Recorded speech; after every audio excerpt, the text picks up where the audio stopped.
That's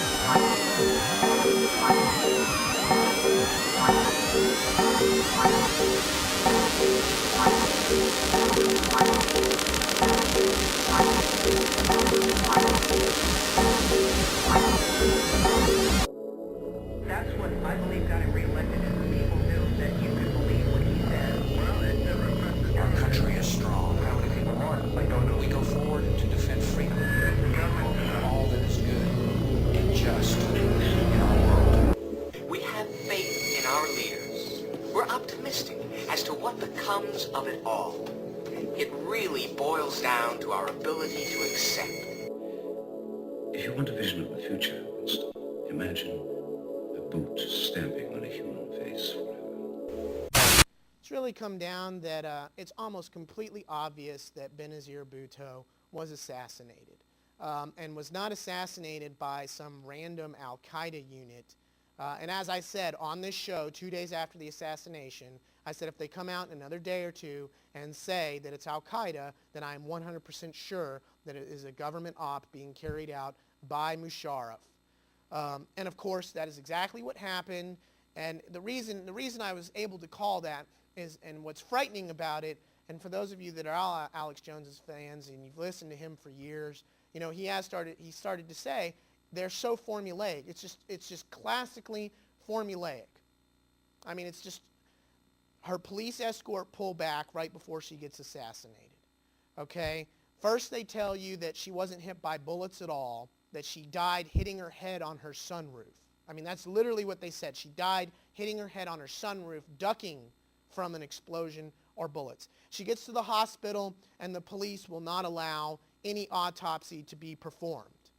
Okay? Then the police go back to the murder scene and hose it down with high-pressure hoses. Then it surfaces, pictures come out that literally show her assassins approaching her to attack her. You have ex-Secret Service people.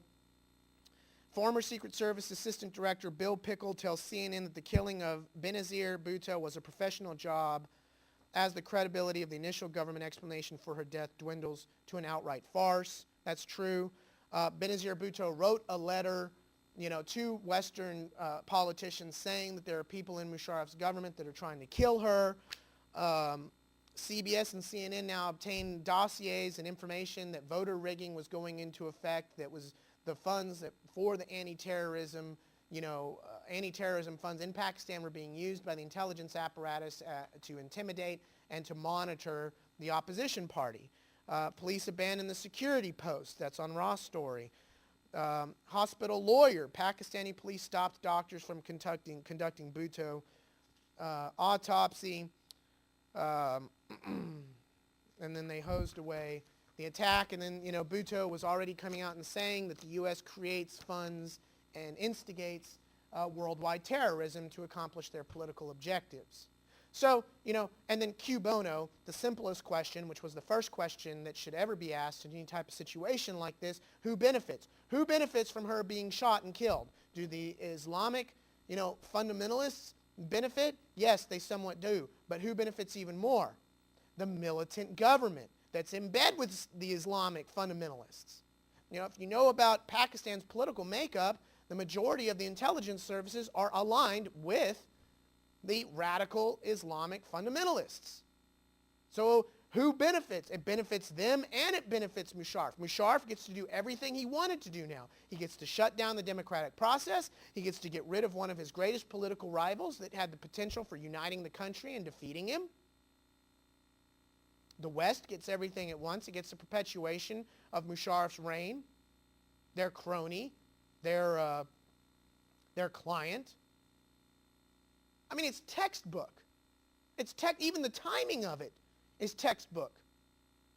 Because now we're all talking about the Iowa caucuses. We're not even talking about Benazir Bhutto's obvious assassination. Who's going to touch that story now? No one. That's going to disappear. That's just flushed down the memory hole toilet, as it was. So, I mean, it becomes increasing. What else? What other story got flushed down the toilet? The CIA tapes. We'll never hear about that again. Bet me. You want to bet me? We'll never hear about that again. Never again. No, what tapes? What do we know, huh? And I mean, now everybody's so accelerating towards just getting out of the Bush administration and getting into the next, phony administration. I mean, Bush can do anything now. He can do anything. And we're just all so tired of hearing about Bush scandals, it doesn't even register to the general public anymore. The most criminal administration in the history of the country. I was making the joke the other day, Bush could get on TV and start eating babies, and the FDA could come out and say that eating babies is nutritious, and the next day you would see people all over the country like barbecuing their children. Because there is 20% of the population that is just going to accept whatever they are told. And then the other 40% of the population, they're kind of aware that something's going wrong, but they're not even vaguely aware of how bad it is. And then there's 20%, there's 20% that's totally aware of what's going on, and then there's 5% like me that are just absolutely freaked out, want to leave the country, would move to Costa Rica if they could, but have figured out that there's just no escaping this thing. And if we don't win here, we lose everywhere. So, do you want me to do it again? Benazir Bhutto? She died because she hit her head on her sunroof. We got to make a moratorium on sunroofs. All right? I am putting out the alert right now. All right? If you have a sunroof, you have a deadly weapon. I'm sorry. She died. MLK, he died from his sunroof. Malcolm X, it wasn't the bullets that killed him. It's when he fell on the podium. That's what caused the massive damage. So, okay, the sunroof killed her. That's what we're told. The police pull back moments before the assassination. We have the photographs now of the non-existent assassins because the government said there were no snipers. The police will not allow an autopsy. The police come and hose away all the evidence with high-pressure hoses. She writes a letter saying she's going to be assassinated. If I came to you and said, my neighbor's going to kill me, and then I'm found dead the next morning, shot 50 times, and my neighbor's sitting in a lawn chair with a Uzi, but then he tells you that I tripped and fell on my sprinkler and killed myself, what are you going to believe? But see, this speaks to the absolute fantasy land that the media can create for people and that they will believe. Pat Tillman. We've done exposés on Pat Tillman. His family says he was murdered. He was going to meet. He was denouncing Bush.